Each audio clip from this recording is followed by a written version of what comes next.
it was such a spiritual battle for me to be here today. Um, I accepted the invitation with great joy and great honor, but also I was thinking, what I'm gonna say. I'm a clinician and a scientist. I come from a very small town in Brazil that is has 20,000 people. It's the kind of town that everybody knows. Everybody knows who your mom is, who your family is. If you try to skip school, somebody's gonna call your mom. um, if you try to take a cab or an Uber, I don't think we have Uber in my hometown, but if you try to take a cab or a taxi, you don't give the name of the street. You just say, I'm going to the so-and-so's house, and they say, okay, and they take you there. Um, and having this type of connection with community, I grew up in the church. My family is Catholic. I'm cradle Catholic. My family is mixed with African, Portuguese, Italian, so everybody very devoted to their faith. And my house growing up was 300 feet from the church. So I literally grew up at the church. It was like my backyard, going there to talk to the priest all the time. The priest would come to have lunch with us. I would play hide and seek in the church. I asked the custodian saying, if you see a guy with an orange t-shirt, you make a sign and I know that I have to hide. And he would do that. So being in the church was one of the sweetest memories that I have from childhood. I did not have an easy childhood. My parents were divorced when I was 6 months old. We lived with my grandparents until I was around 11.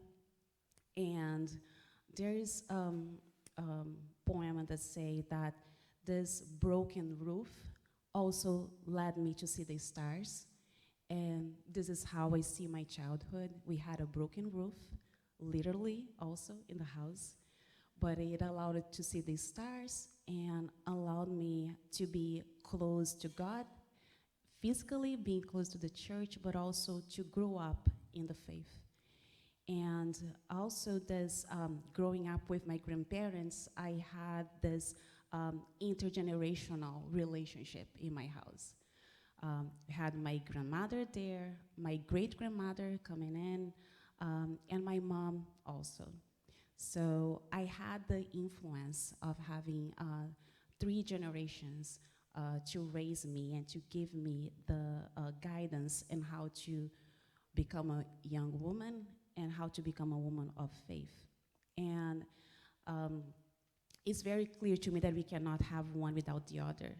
And when I decided to start to discern what I wanted to do for my life, the first thing that came to my mind was religious life. And I went to a couple visits. I have a couple cousins who are priests, and they took me for visits, and I was disappointed on myself that it wasn't clicking. And I said, well, why is that? And in prayer, thinking what direction I should go, my great-grandmother was a doula, so in prayer I felt, well, maybe I should try to go to college to become a midwife. And I'm first generation, so when I said that I had to go to college, it was exciting for everybody, and like, how are we gonna do that? Trying to figure out how to go to college was a miracle, and I have a couple of stories about that. I'm not gonna go into that now because of time, but I finally made it to college with full scholarship. My mom and some of my relatives, everybody went to send me off with like an old car and a mattress on the top of the car. You know, it was something, I wish I had pictures of that, but it was that type of thing, like, oh, you made it to college, yay. And first rotations, with that idea of becoming a midwife or OBGYN, going to the rotations, I started seeing deliveries, and I said, that's not what I want to do. And I was at lost again. Like, God, you put me through so much to bring me here, and now I'm here. My entire family is excited, and I don't know if that's what I can do. So give me some guidance what I can do. And the love that I have from my grandmother, my grandmother, my grandparents, that led me to geriatric. And my desire to not just to take the treatments that we have now, but also to discover new ways to provide care and to improve the quality of life, and also to bring my faith into perspective, led me to become a scientist. So I feel like I have both of the best of the words, because sometimes people think if you are a scientist, you're so rational, and you have to be very rational, very method-oriented, but also you come so close to the creation, and you admire God much more because you see how the systems work in our body, how everything is so intertwined. For example, my research is looking into some sleep disorders such as insomnia, and finding out that we have a cleaning system in the brain that cleans all the molecules that accumulate through the day, and that's preventing for us from having dementia. There is no way us as women would create that. That is created by God. And think of how many years we have on this earth, and just now we're finding out about this perfect system that we have in our brain. We fight so much, we struggle so much with taking care of people with dementia, and God has the answer all together for us.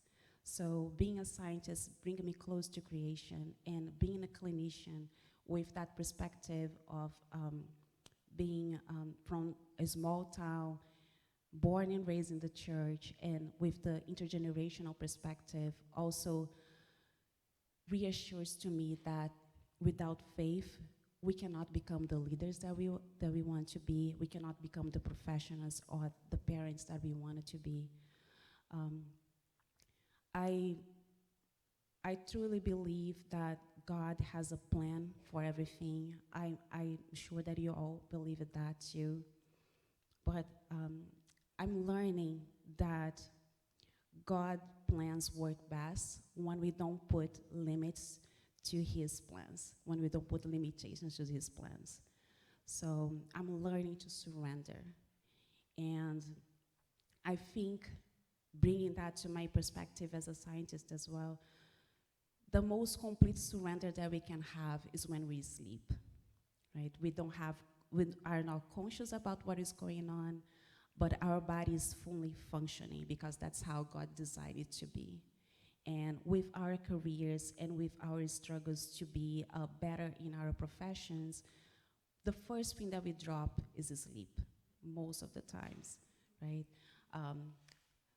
I am a sleep scientist, and I woke up 4 a.m. today to be here, so I know what I'm talking about.